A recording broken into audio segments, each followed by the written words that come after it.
Welcome back. You're still watching Trend Wave on New Central TV. Now, Kenyans have continued to protest the high cost of living in the country against all odds, despite the warnings from the Kenya's police chief on Sunday, which announced a ban on fresh opposition demonstrations, calling the protest illegal. Now, yesterday, Monday, protesters stormed out again to protest the high cost of living in the country, and the police were forced to fire tear gas and water cannons at stone-throwing supporters of the opposition leader Raila Odinga during what is known as the second consecutive week of protest against the government.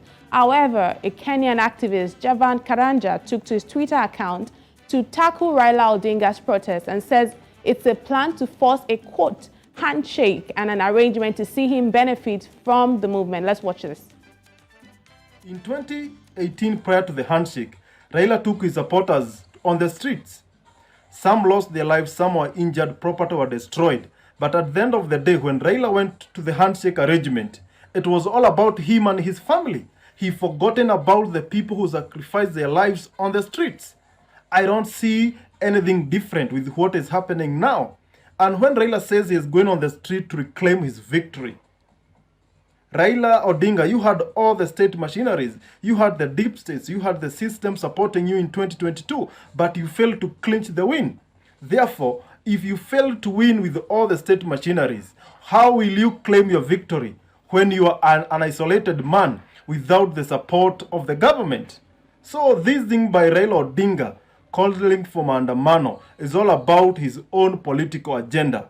And time has proved that when According to Javan, he says that it's all political agenda. Now, for more context, the handshake is a political truce that happened in March of 2018 between the then Kenyan President Uhuru Kenyatta and former Kenyan Prime Minister Raila Odinga. Now, Raila is popularly referred to as the master mobilizer, but the question some Kenyans like Karanja are asking is this: is there an ulterior motive at the end of the day? Is Raila using gullible citizens as a stepping stone to power, perhaps to force a handshake from the government while lives and properties are on the line and are being lost? Now, right now, at least 3 people have been killed with over 200 arrested, including lawmakers belonging to Odinga's faction. On Monday, protesters also stormed Uhuru Kenyatta's farm, stole livestock and set the farm on fire. Their motive still unknown. Now, this is certainly affecting the life of many Kenyans and businesses, which have now paused, especially in the affected areas of Kisumu, Kibra, and Mathare. But we'll see how Kenyans are reacting to this situation online right away. Now, of course, that's the video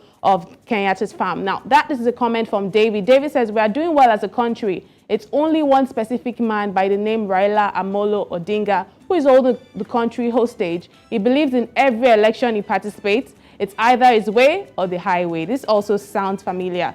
Of course, we go to another remark from Masha. Masha says the protests are only in Kisumu, some small parts of Kibera and Mathare. The rest of the country is peaceful and people are going about their business normally. We'll take a look at more reactions to this story. The Gunner says, unnecessary, totally unacceptable. We can't be held hostage by one man, and that is referring to Raila Odinga, who has always refused to accept the will of the majority. Raila Odinga must retire from active politics this year, and that's according to Ghana. Fred Okello says this is misleading. Have you seen the infrastructure that was built in the country during the handshake? In Nyanza alone, the road network was doubled. Very many people managed to at least get some positions in government due to handshakes, and they are not Raul's kins.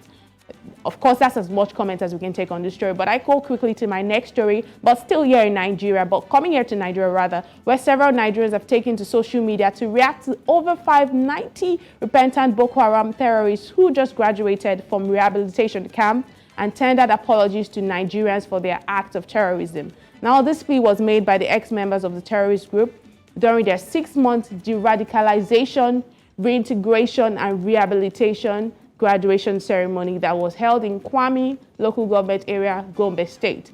This was being run by the Nigerian Army under Operation Safe Corridor. Well, are Nigerians pleased with this, please? Do prisoners have a second chance too? Those are the questions people are asking. There are many questions that need to be answered, but we'll take a look at how people are reacting to this right away.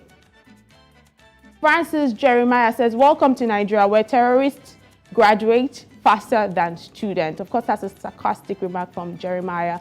Official Humble Hustler says, I don't understand. You will send a man to prison for stealing, but you pardon a terrorist that has lost count in the number of people he has killed.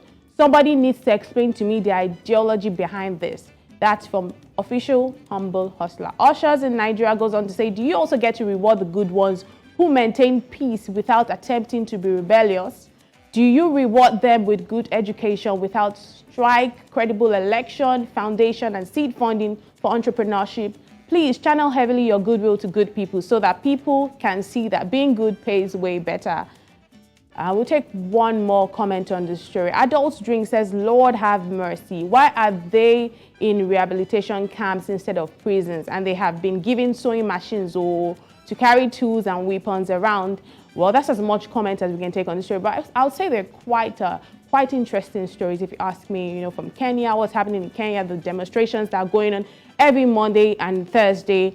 And we see that lives are being lost. I mean, like I reported, we said right now we've had up to 3 people killed and many other people accidented. And people are saying, you know what, are we just going to lose lives and properties for the sake of one man? Is there really a good intention? At this, of course, we know there's high cost of living, but this high cost of living, is it at the end of the day, is it are we helping one man and his selfish motive, just like Javan says?